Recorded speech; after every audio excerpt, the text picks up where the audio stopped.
Hello बच्चों, एक बार फिर से आपका स्वागत है आपके अपने यूट्यूब चैनल आइडियल देव क्लासेस में। बच्चों, उम्मीद करता हूँ कि आप कोविड से स्वस्थ होंगे और बचे हुए होंगे और मन लगाकर अपनी तैयारी कर रहे होंगे।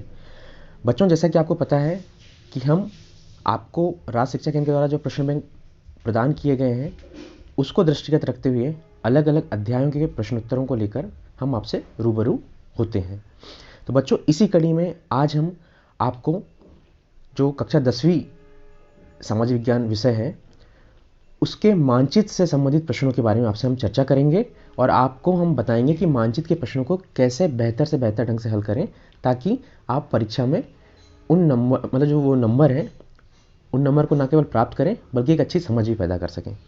ठीक है बच्चों, यह जो मानचित्र से रिलेटेड वीडियो लेक्चर है ये कक्षा 10वीं के साथ साथ कक्षा 9वीं के बच्चों के लिए भी उतना ही लाभदायक है, क्योंकि मानचित्र के बारे में यदि आप मानचित्र को यदि लोकेट करते हैं तो वह एक प्रकार की कला है और इस वीडियो के माध्यम से आप उस कला को सीख जाएंगे।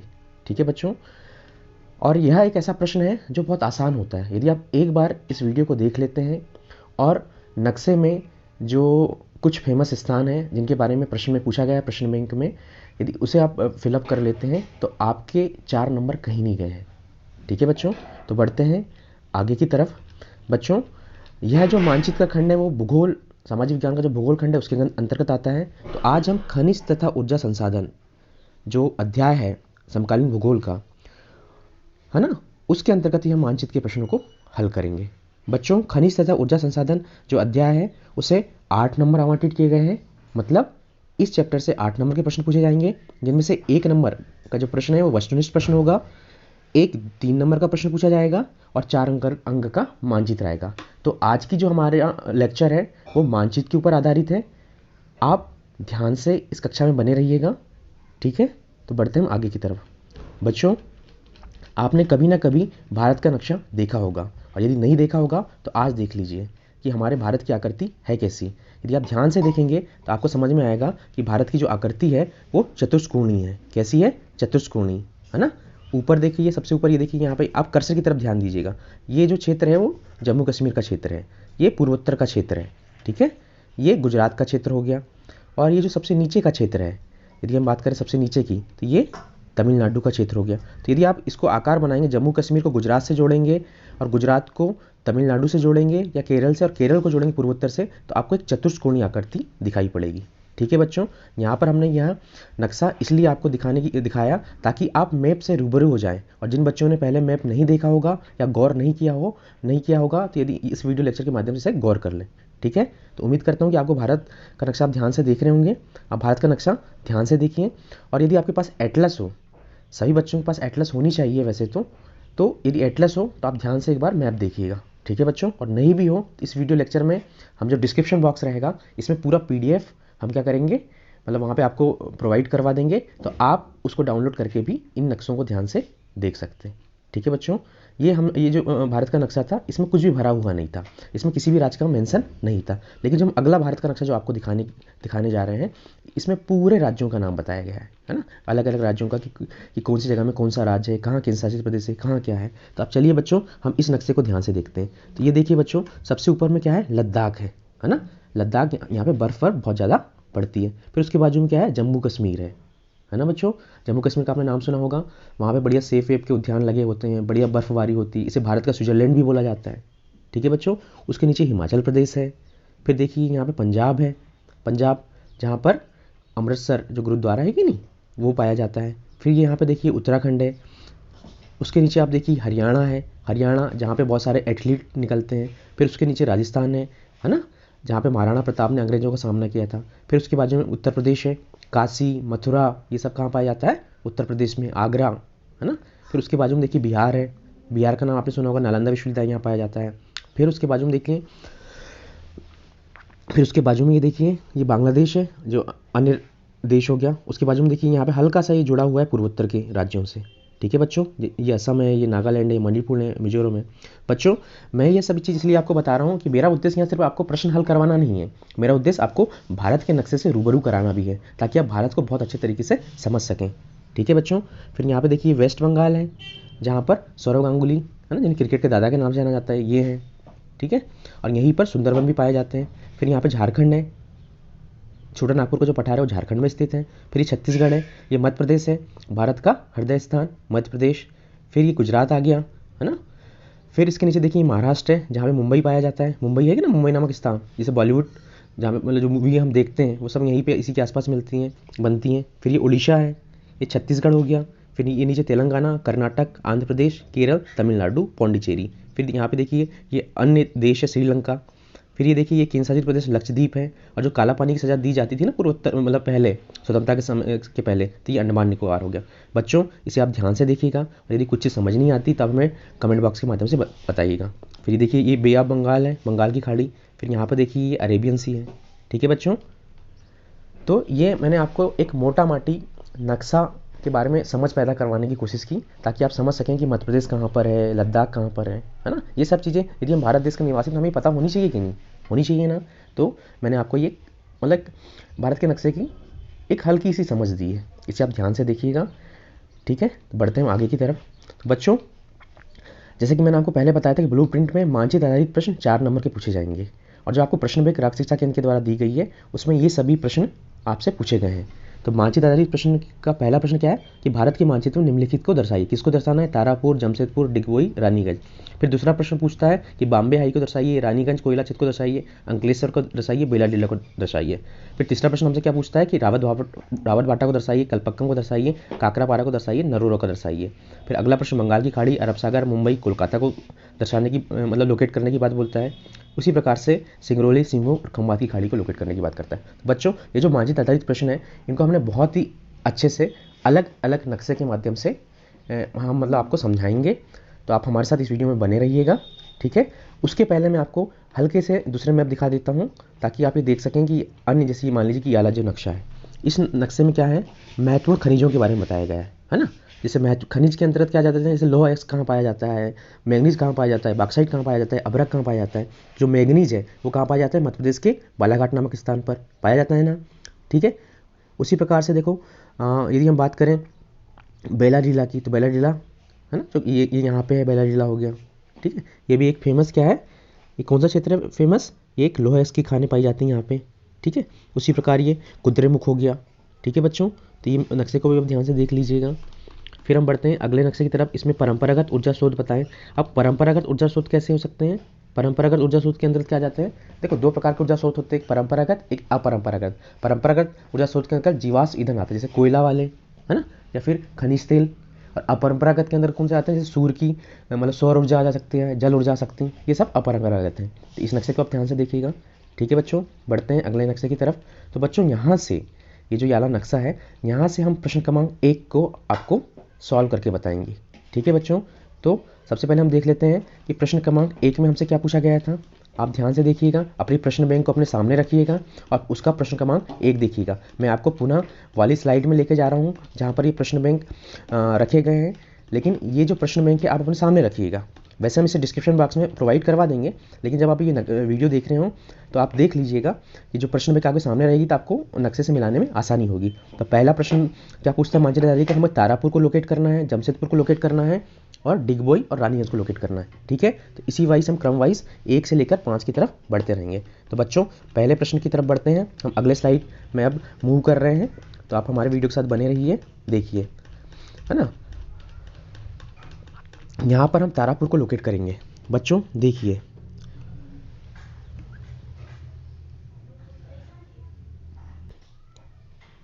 बच्चों ये देखिए, ये जो तारापुर है वो तारापुर यहाँ पर है ना, कहाँ पर? ये महाराष्ट्र राज्य है ना। ये कौन सा राज्य है? महाराष्ट्र। महाराष्ट्र के बिल्कुल बाउंड्री से जहाँ पे समुद्र शुरू होता है वहाँ पे तारापुर नामक एक परमाणु आणविक केंद्र बनाया गया था। और यह कब बनाया गया था बच्चों? 1957 में बनाया गया था। और यह भारत का पहला आणविक केंद्र है, ठीक है बच्चों। इसके मतलब ये प्रथम इस आणविक केंद्र के माध्यम से हम बिजली उत्पादन का कार्य किया करते थे, ठीक है। तो ये हो गया तारापुर। ध्यान से देख लीजिए बच्चों, इसे हमने लोकेट कर चुके हैं। ये महाराष्ट्र राज्य में स्थित है और भारत का प्रथम आणविक केंद्र है जिसकी स्थापना 1957 में की गई थी। ठीक है बच्चों, अब अगली लोकेशन को लोकेट करते हैं, अगले स्थान को। अगला स्थान हमसे क्या जानना चाह रहा है? डिगबोई, है ना। तो आप ये देखेंगे डिगबोई, देखिए मैं कर्सर की तरफ ध्यान दीजिएगा, ये देखिए डिगबोई। डिगबोई कहाँ स्थित है? असम राज्य में स्थित है। और डिगबोई क्यों फेमस है बच्चों? जो डिगबोई है वो रिफाइनरी है, मतलब वहाँ पर जैसे जो पेट्रोलियम हो गया या खनिज तेल हो गया या गैस हो गई, तो इसे हम डिगबोई नामक स्थान से प्राप्त करते हैं। ठीक है बच्चों, और यह जो रिफाइनरी है वो एशिया की प्रथम रिफाइनरी थी, मतलब पूरे एशिया महाद्वीप में पहली रिफाइनरी जो तेल की है वो यही है, डिगबोई। ठीक है बच्चों, और किस राज्य में स्थित है? असम राज्य में स्थित है। बढ़ते हैं अगले स्थान को लोकेट करने की तरफ। तो अगला स्थान क्या पूछ रहे हैं हमसे? रानीगंज। तो रानीगंज किस राज्य में स्थित है बच्चों? रानीगंज किस राज्य में स्थित है? वेस्ट बंगाल। और वेस्ट बंगाल के अभी मतलब बोलना चाहिए मुख्यमंत्री कौन है? तो ममता बनर्जी हैं। बच्चों रानीगंज जो है वो कोयला क्षेत्र के लिए फेमस है और यहाँ का जो कोयला है बहुत ही अच्छी क्वालिटी का मिलता है। तो बच्चों रानीगंज कहाँ पर है? पश्चिम बंगाल में। और क्यों फेमस है बच्चों? कोयला के लिए फेमस है। ये दिख गया आपको? ये देखिए, ये जो कर्सर है, कर्सर की तरफ ध्यान दीजिएगा, ये देखिए रानीगंज की लोकेशन। अब बच्चों अगला स्थान हमें लोकेट करना है, वो है जमशेदपुर। तो ये देखिए, ये जो जमशेदपुर है बच्चों, जमशेदपुर कहाँ पे स्थित है? झारखंड राज्य में स्थित है। कहाँ पे स्थित है बच्चों? झारखंड राज्य में। और आपको पता होगा जो क्रिकेट के कप्तान है महेंद्र सिंह धोनी, वो भी किस राज्य से बिलोंग करते हैं? झारखंड राज्य से बिलोंग करते हैं। तो बच्चों ये जो जमशेदपुर है, जमशेदपुर को मतलब भारत की स्टील फैक्ट्री के नाम से भी जाना जाता है। और ये जो जमशेदपुर शहर है, ये जमशेदजी टाटा के नाम पर इस शहर का नाम पड़ा है, क्योंकि यहाँ पे उन्होंने एक मतलब स्टील फैक्ट्री लगाई हुई थी। ठीक है, और यहाँ इसे मतलब भारत की स्टील राजधानी के रूप में भी जाना जाता है, जो कि किस राज्य में स्थित है बच्चों? झारखंड राज्य में। ठीक है बच्चों, ये हमारा पहला प्रश्न यहाँ पर समाप्त होता है। बढ़ते हैं अगले प्रश्न की तरफ। अगला प्रश्न में हम अन्य लोकेशन को लोकेट करेंगे। तो यहाँ पर देखिए फिर से हमसे पहली लोकेशन क्या पूछ लिया गया है? रानीगंज। जैसा कि मैंने आपको पहले प्रश्न में बताया था कि रानीगंज किस राज्य में स्थित है? पश्चिम बंगाल में स्थित है। और वह किस चीज़ के लिए फेमस है? तो कोयला, जो मतलब अच्छी क्वालिटी का कोयला है उस चीज़ के लिए फेमस है। ठीक है बच्चों, बढ़ते हैं अगली लोकेशन को लोकेट करने की तरफ। तो देख लीजिए बच्चों, ये अगली लोकेशन क्या है? बेलाडीला। और बेलाडीला है वो किस राज्य में पाई जाती है बच्चों? तो बेलाडीला पाई जाती है छत्तीसगढ़ राज्य में। किस राज्य में? छत्तीसगढ़। और जैसा कि आपको पता होगा कि जो छत्तीसगढ़ राज्य है वो मध्य प्रदेश से टूटकर 2000 में मध्य प्रदेश से वो अलग होकर एक नया राज्य बना था। और बेलाडीला बहुत ही फेमस खान है, किसकी? आयरन की। आयरन यानी लोहे की बहुत फेमस खान है जो कि छत्तीसगढ़ राज्य में पाई जाती है। ठीक है बच्चों, फिर हम बढ़ते हैं अगले लोकेशन की तरफ। तो अगले लोकेशन क्या है? हमें यहाँ पर अंकलेश्वर को लोकेट करने के लिए बोला जा रहा है। बच्चों जो अंकलेश्वर है वो किस राज्य में आपको दिखाई पड़ रहा है? ध्यान से देखिए बच्चों, किस राज्य में दिखाई पड़ रहा है आपको? या गुजरात राज्य में। और यह क्यों फेमस है? क्योंकि यहाँ पर जो पेस्टिसाइड यानी रासायनिक उर्वरक, खनिज तेल, वेल और जो गैस है, ये सब इसका उत्पादन इसी स्थान में होता है। तो अंकलेश्वर किस राज्य में स्थित है? गुजरात राज्य में स्थित है। और यहाँ पर किन चीज़ों का उत्पादन होता है? रासायनिक उर्वरक का, है ना। ठीक है बच्चों, बढ़ते हैं अगले लोकेशन को लोकेट करने की तरफ। अगली लोकेशन क्या है? बॉम्बे हाई। तो बॉम्बे हाई है वो कहाँ पाया जाता है? कहाँ पाया जाएगा? आप ही दिमाग लगाइए ना, बॉम्बे के निकट पाया जाएगा ना। हाँ, तो बॉम्बे के निकट में यह स्थान पाया जाता है। और क्यों फेमस है बॉम्बे हाई में तेल उत्खनन किया जाता है। तेल उत्खनन के अंतर्गत क्या क्या चीज़ें आ जाएंगी? मैंने आपको पहले ही बताया है, पेट्रोल, डीजल, गैस, ये सब इसके अंतर्गत आती हैं। तो बॉम्बे हाई भी एक फेमस खनिज तेल उत्पादन का क्षेत्र है। उम्मीद करता हूँ बच्चों कि आपको यह मैप बहुत भली भांति समझ में आ रहे होंगे और मतलब आपको इंटरेस्ट भी आ रहा होगा। ठीक है बच्चों, तो फिर हम बढ़ते हैं अगले जो लोकेशन है उन्हें लोकेट करने की तरफ। बच्चों अगले प्रश्न में हमसे नरोरा को लोकेट करने के बारे में बोला गया है। देखिए यहाँ पे ध्यान से देखिए बच्चों, कर्सर की तरफ। जो नरोरा है, नरोरा कहाँ पे, किस राज्य में स्थित है बच्चों? उत्तर प्रदेश में। किस राज्य में स्थित है? उत्तर प्रदेश में। ठीक है बच्चों, बढ़ते हैं अगले लोकेशन की तरफ। देखिए अगला लोकेशन हमसे पूछ रहा है रावट भाटा।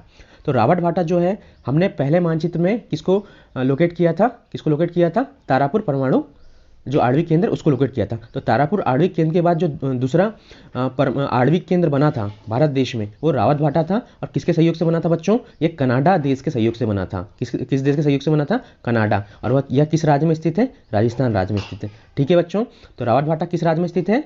राजस्थान राज्य में स्थित है। किस देश की मदद से बना था?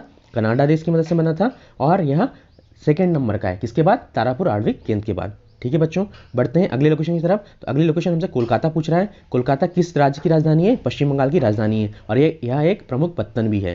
ठीक है बच्चों, कोलकाता किस राज्य की राजधानी है? तो पश्चिम बंगाल राज्य की राजधानी है और यह एक प्रमुख पत्तन भी है। ठीक है, बढ़ते हैं अगले लोकेशन को लोकेट करने की तरफ। तो अगली लोकेशन हमसे पूछा है काकरापारा। तो काकरापारा भी एक परमाणु संयंत्र ही है जो कि किस राज्य में स्थित है बच्चों? गुजरात राज्य में।